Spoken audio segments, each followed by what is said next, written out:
Welcome back to another segment in the series, My Secret to Success. Today, I have with me Tom Deuson, who is a longtime ambassador, and he's going to be talking about his unique fundraising success with the ShelterBox Ride. Tom, so that the audience and those listening to the recording can get to know you, tell us a little bit about yourself. Well, I am a 23-year Rotarian. In 2010, my club happened to meet on the day after the great disaster in Haiti. Okay. And in my club, it was very spontaneous. We wanted to do something. We talked about it. And we did know about ShelterBox and had contributed to ShelterBox, but I was a new member of that club and really didn't know a whole lot about ShelterBox at all. But at any rate, we decided that we would donate an additional $2,000 to ShelterBox and that we would fundraise for ShelterBox. So that we started right after that, working in the mall every weekend. We were able to borrow a tent to set up, and we did a lot of fundraising. We went to many other events around the area, and over the next several months, raised just under $28,000. Well, at some point, the rest of the club went back to doing what they were doing, and I just stayed on with ShelterBox and became an ambassador. I believe it was in November, December of 2010.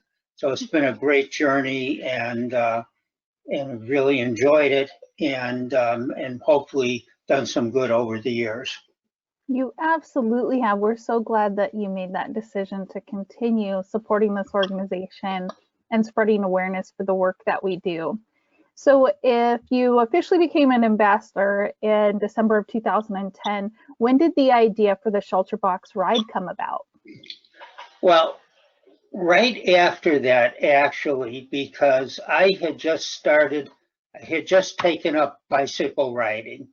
I had been a runner for many years, had an accident completely unrelated to either of those things, and decided that I would ride rather than try to run again. I fractured and dislocated my ankle, so I became a bicycle rider. Okay. And never do anything just halfway. So I wanted to really get into cycling. Well, awesome. Yeah, you definitely didn't go halfway with the ShelterBox Ride. For those that don't know, tell us a little bit about what that looks like, how many participants are involved. Yeah, the first ShelterBox Ride was in 2012. We had 62 riders. We made right around $2,500 or so. It's grown from there. Our most recent ride was in 2019, of course. We had 154 riders, and we made about $17,000. So over the years, we have contributed $89,000 to ShelterBox from the ride. And one of the things that I think is important to know is I live in a very rural, small community of about 1,500 people. So getting 154 riders in our area is really a pretty good accomplishment. Oh, I think so. How do you get the word out about the event, and how do people know how to sign up for it? Well, I really take advantage of everything that's available free. I'm on Facebook with it. I'm on Instagram with it. I have a great relationship with the local media. They're very generous in giving me time on air. both on television and radio. And we post signs all over our, we're in a 3-county area, and we post signs all over the place, and so forth. And we send solicitations out to bike riders. Okay. And taking a step back a little bit, I think we already hit on a great point for fellow ambassadors in that it built year over year. You know, you had to grow the event. You went from 2,500 the first year to 17,000 this last year in 2019. So a good lesson for ambassadors is to keep going and stay persistent. Yeah, absolutely. It does. So knowing that you've grown it, what does the planning look like now versus what it looked like that first year? Well, the first year, we got off to a really good start. We were fairly well organized, and we had few enough people so that we could give each of them the attention that they needed. And we had planned it out. I'm basically a pretty organized person to begin with. So, whenever we come to something, I'm certainly not winging it. I've really thought it out, and I've relied on a committee of people to advise me, and we're able to pull it off pretty well. So, yeah. Okay. So that being said, what type of resources do you need every year in people, materials? You already mentioned your contacts within the media, but do you have a planning committee? Is this just you spearheading this? Well, the biggest part of our success has come from the committee. I have a committee of 8 other people. 7 of the 9 people, 8 of us are avid cyclists. 3 of us are Rotarians, and they have all been on the committee from.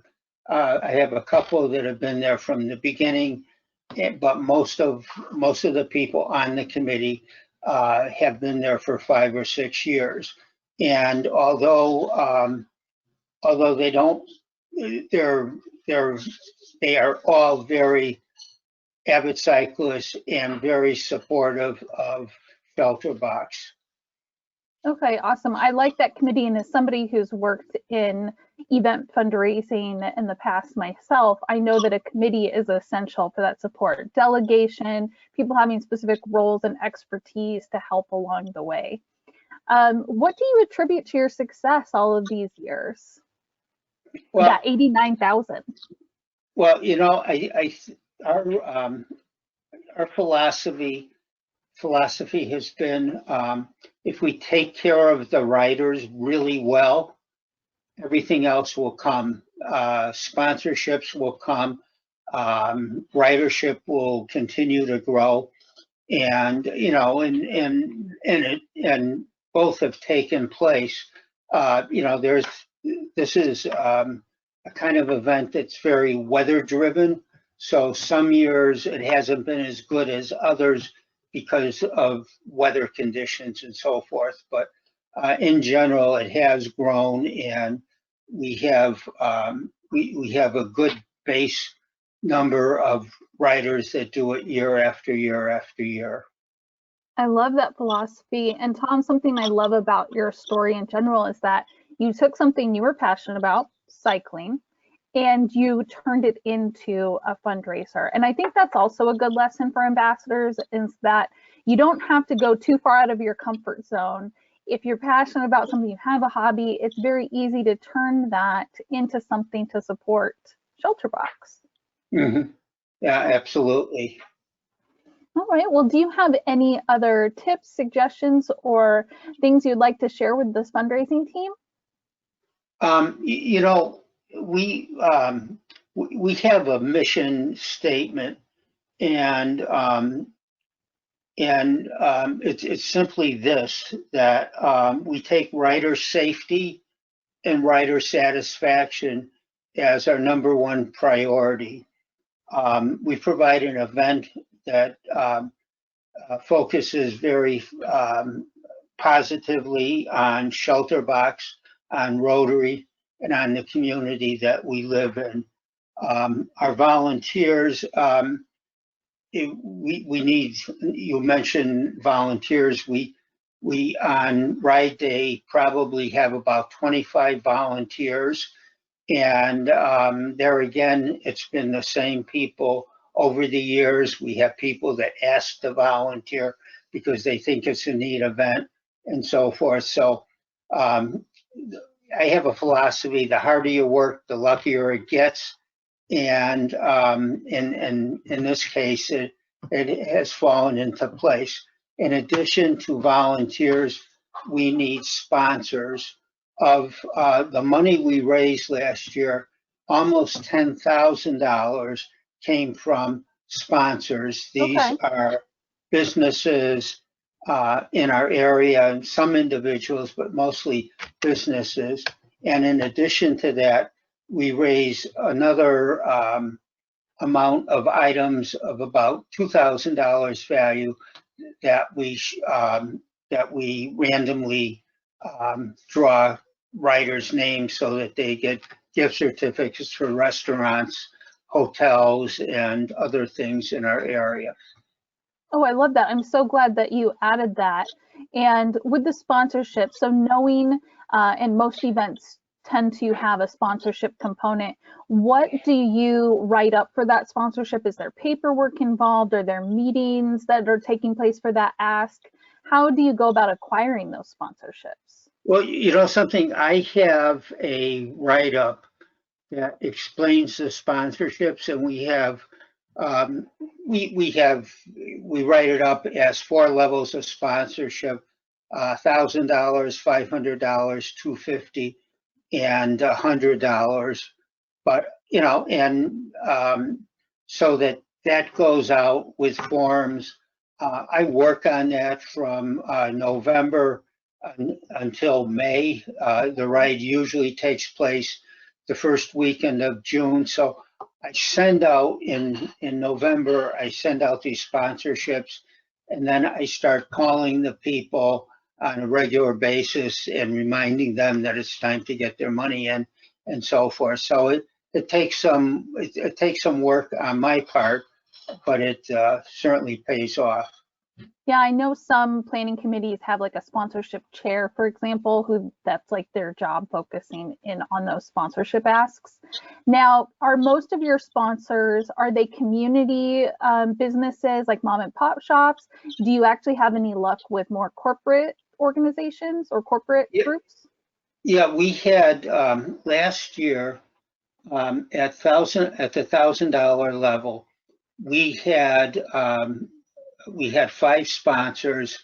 4 of them were businesses, and one of them was a yacht club in town for $1,000. And they have become passionate. They're passionate about bicycling, but they've also become passionate about ShelterBox, and it, you know, it's just been amazing. That's wonderful. Now, do your sponsors receive anything for their sponsorship? They receive recognition. We have a website for the ride. They receive recognition on that. We have printed material that goes out, and they have recognition on that. For example, the $1,000 and $500 sponsors, we actually put their logos on our material, and under that, at $250, we list the name of the business. So, and there's also, of course, T-shirts involved, and the same thing there as well. So it sounds like you've got the more bigger ticket sponsorships, but you mentioned having a raffle. So you also have like in-kind sponsors as well that give the certificates. We do. Last year, in total, we had 46 different sponsors. So the in-kind is a gift certificate in a local restaurant for $25. Or one of the big things is, been very fortunate. We have a bicycle shop that has donated a bicycle each year that we randomly draw. Oh, I We love that. randomly draw a rider for that. And I would say, hearing this, because of the building of the success of this event, more participants involved, the relationship with the media, that's very attractive to businesses for sponsorships and in kind, because they're getting that recognition, they're getting seen and getting publicity that way. So another lesson for ambassadors is, again, kind of reiterating the whole building process. You start, you get it going, and if you're consistent and the event continues to grow, you know, sponsors will come to you sometimes. You know, they'll say, I want to be a part of that, in a sense. You know, I look for potential sponsors as businesses in the community being the county that I live in, my part of the county, and secondly, people that have some kind of relationship with writing. So if I know, if someone gives me a lead on an engineer that has a company that's a passionate bicycle rider, I'm all over him looking for sponsorship. Yeah, and I mean, that's a good lesson too. Sponsorships come when there are like-minded missions and Exactly. like-minded interests. So Right. absolutely hit the nail on the head with that. Good. All right, Tom, well, anything else that I've missed that you would want your fellow team members to know about? Well, you know, from the beginning, I had this vision of what I wanted the ride to feel like. Okay. And it was based on some really great experience I had years ago as a runner participating in an event. And that's what I had in the back of my mind. I was able to find a venue that could provide that. It's right on Lake Ontario, has a huge deck overlooking the water. After the ride, everybody hangs out, has fun. We give away prizes and so forth. And I just had that vision in mind, and was able to maybe recreate it and really add to it. So I think that's what our success comes from, the way our riders at the end of the day walk away having a really great experience. Oh, absolutely. And I love that.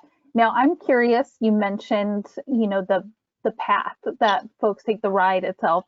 Do you have to work with the city at all to get permits or to get streets blocked off?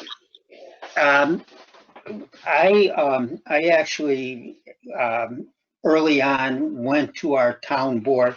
You know, you remember we're a community of 1,500 people, so we're really small. And I went to the town board, got their enthusiastic support, and also got some good recommendations about where the ride should go to display. We live in an area with three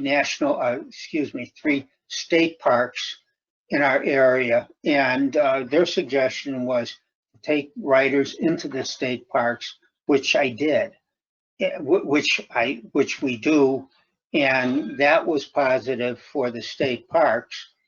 And so another thing that we were able to do is Rotary International has insurance available for events, and we were able to get insurance. We're able to get insurance through Rotary at no additional charge, which is a huge saver for us. I just learned something new. I did not know that. That's a great fact that we all should know. Now, Tom, you do have a majority of your fundraising attributed to the ShelterBox Ride, but you mentioned you're Rotarian, and I know as a volunteer manager that you're also out there doing presentations around Rotary and in the community. And I just want to thank you for going above and beyond, serving this mission and sharing our story any way that you can. Great. Thank you very much. My All pleasure. right. Well, yes, thank you. And thank you for being on today. This recording will be on the ambassador portal. And if you or fellow ambassadors need any support, you can always reach out to me at ssheets@shelterboxusa.org. Thank you, Tom. Thanks, Sherry. Have a great one. You too.